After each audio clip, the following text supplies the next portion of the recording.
अमित शाह आए थे बिहार में लालू प्रसाद यादव को घेरने के लिए। उन्होंने पूरा प्रयास भी किया, लेकिन अब दांव उल्टा पड़ता हुआ दिखाई दे रहा है। तेजस्वी यादव ने उनका बुखार छुड़ा के रख दिया है। पूछ रहे हैं कि भाई साहब, अभी जो आप ये बिहार में आके कह रहे हैं कि हमारी सरकार आएगी तो ये काम करवा देंगे, हमारी सरकार आएगी तो वो काम करवा देंगे।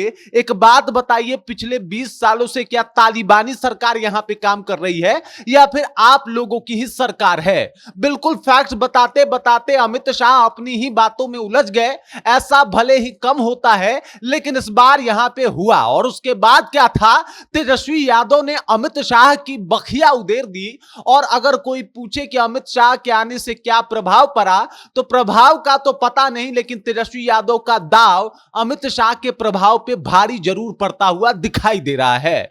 पूरी जानकारी क्या है इसके ऊपर आएंगे, सब कुछ आपको विस्तार पूर्वक बताएंगे। लेकिन उससे पहले मेरा परिचय जान लीजिए। मेरा नाम है रजत और आप जनता जंक्शन देख रहे हैं। आपको बता दूं कि अमित शाह आए थे बड़े जोश में, और बड़े ही जोश में भाजपा के तमाम कार्यकर्ता भी थे, जेडीयू वाले भी खूब प्रशंसा कर रहे थे। लेकिन अभी स्थिति ऐसी हो गई है कि ये दाव उल्टा उनके ऊपर पड़ता हुआ दिखाई दे रहा है।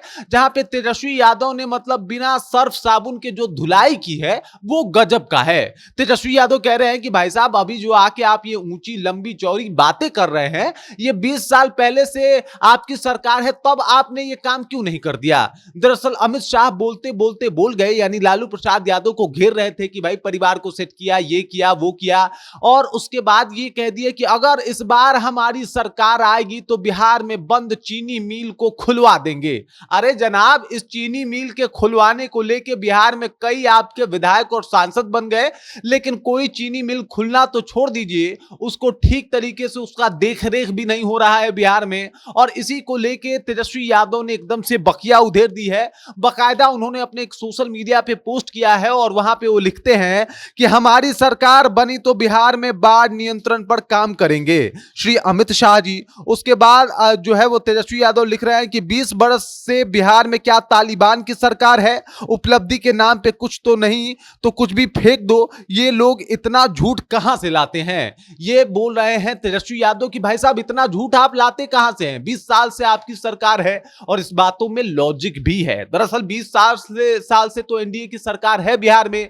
नीतीश कुमार जी 20 साल से मुख्यमंत्री भी हैं। लेकिन वो जो चीनी मिल खुलवाने की बात है या फिर बिहार में बाढ़ की बात है, तो ये 20 साल पहले से आ रही है, लेकिन अभी तक बाढ़ नियंत्रण के लिए कुछ उतना पुख्ता इंतजाम नहीं किया गया। और ये इंतजाम इसलिए भी नहीं किया गया क्योंकि उसके ऊपर किसी का ध्यान ही नहीं गया। अभी इस बार चुनावी माहौल है, तो इस दौरान अमित शाह जी दिल्ली से आते हैं, बिहार में आके भाषण देते हैं, लालू प्रसाद यादव को घेरने का जो है वो प्रयास करते हैं। 20 मिनट के भाषण में 18 बार लालू यादव लालू यादव लालू यादव लालू यादव करते हैं, और उसके बाद कह देते हैं कि भाई हम चीनी मिल खुलवा देंगे, या फिर यूं समझिए कि बाढ़ से जो बिहार हर बार क्षतिग्रस्त होता है उसको दुरुस्त करवा देंगे।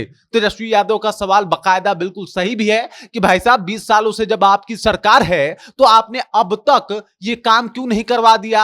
आपको कितना टर्म चाहिए सर बिहार में बंद चीनी मिल खुलवाने के लिए? मतलब बंद पड़ा है चीनी मिल भाई साहब। वहां पे आप जाके देखिएगा तो जंगल झाड़ उपज गए हैं। कई ऐसे चीनी मिल हैं बिहार के, वहां पे एकदम जंगल झाड़ है। जो मशीन है वो जंग खा रही है, उसको कोई सजोने और देखने वाला नहीं है। और इधर अमित शाह जी कह रहे हैं कि हम चीनी मिल खुलवा देंगे, जिसके ऊपर तेजस्वी यादव बमक के फायर है, कह रहे हैं कि गजब मजाक कर रहे हैं भाई। 20 साल से आपकी सरकार थी, आपने कुछ किया नहीं, अभी अचानक आप वादा कर रहे हैं कि चीनी मिल खुलवा देंगे, बाढ़ से जो समस्या उत्पन्न होती है बिहार में उसको समाप्त करवा देंगे। ये सब झूठ है, क्योंकि आप झूठा वादा करते हैं, इसमें कोई शक नहीं है। और इसीलिए तेजस्वी यादव कह रहे हैं कि भाई इतना झूठ कहां से लाते हैं, इतना झूठ बोल कैसे पाते हैं आप लोग? और बात में दम भी है। दरअसल पिछले 20 सालों से एक भी बंद पड़ा चीनी मिल नहीं खुला है। चीनी मिल खुलना तो छोड़ दीजिए, उसकी साफ सफाई, उसका देखरेख तक नहीं हुआ है। और अगर बाढ़ की बात की जाए तो हर साल बाढ़ आता है और हर साल बाढ़ में बिहार क्षतिग्रस्त होता है। मतलब एक बड़ी आबादी उस बाढ़ के चपेट में आती है, लेकिन अभी तक उसके लिए कोई भी विशेष कदम नहीं उठाया गया। बाढ़ जहां कट जाता है, जहां से जमीनें कट जाती हैं, वहां की स्थिति आज भी वैसी ही है। उसको भी ठीक करने का प्रयास जो है वो नहीं किया गया, और परिणाम ये है कि हर साल बाढ़ आते हैं। लेकिन अमित शाह चुनावी साल में इस साल आए हैं तो उनको लगता है कि शायद अब क्या ही कहा जाए, इसके ऊपर क्या ही बोला जाए, और इसको लेके वो कुछ भी बोल रहे हैं। और देख लीजिए, चुनावी साल है तो वादे बहुत प्रकार के होंगे, और उसी में से अमित शाह का भी एक वादा माना जा रहा है। बाकी इस खबर, इस जानकारी को लेके, अमित शाह ने जो बयान दिया उस बयान को लेके, और जिसके ऊपर तेजस्वी यादव पलटवार किए हैं, उस पलटवार को लेके आप क्या सोचते हैं? आपके जहन में क्या कुछ चल रहा है? कृपया कमेंट कीजिए और अपना विचार हम तक पहुंचा दीजिए। बाकी आप देख रहे हैं जनता जंक्शन और मेरा नाम रजत है।